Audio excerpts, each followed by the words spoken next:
നമസ്കാരം. പെൻഷൻ പരിഷ്കരണ കുടിശ്ശികയിലെ നാലാം ഗഡു നൽകുവാൻ 572.90 കോടി രൂപ വേണമെന്ന് ധനമന്ത്രി KN ബാലഗോപാൽ. ഈ ചാനൽ നിങ്ങൾ ആദ്യമായി കാണുന്നവരാണെങ്കിൽ സബ്സ്ക്രൈബ് ചെയ്യുക, ലൈക്കും കൂടി ചെയ്ത് സപ്പോർട്ട് തരിക.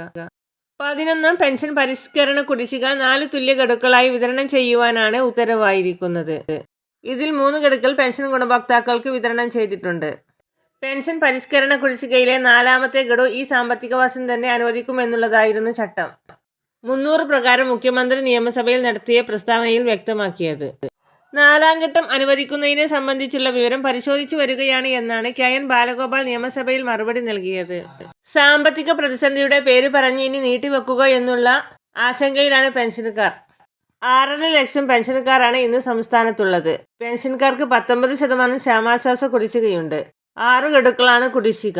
2,885 രൂപ മുതൽ 15,846 രൂപ വരെ പെൻഷൻകാർക്ക് ഇതുമൂലം നഷ്ടമാവുകയാണ്.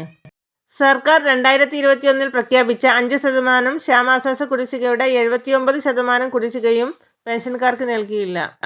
സർക്കാർ 2021 പ്രഖ്യാപിച്ച 5% ക്ഷാമാശ്വാസ കുടിശ്ശികയുടെ 79 മാസത്തെ കുടിശ്ശികയും പെൻഷൻകാർക്ക് നൽകിയില്ല.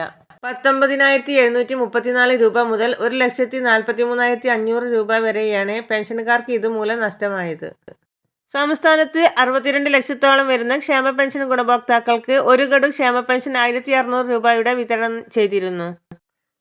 26 ലക്ഷം വരുന്ന ക്ഷേമ പെൻഷൻ ഗുണഭോക്താക്കൾക്ക് നവംബർ 6 മുതൽ തന്നെ തുക അക്കൗണ്ടിലേക്ക് ക്രെഡിറ്റ് ആയി തുടങ്ങിയിരുന്നു. കൈകളിൽ സ്വീകരിക്കുന്നവർക്കും തുക വിതരണം പൂർത്തീകരിച്ചു കഴിഞ്ഞു. മസ്റ്ററിംഗ് പൂർത്തീകരിച്ച എല്ലാവർക്കും തുക ലഭിക്കുന്ന രീതിയിലായിരുന്നു തുക വിതരണം നടന്നിരുന്നത്.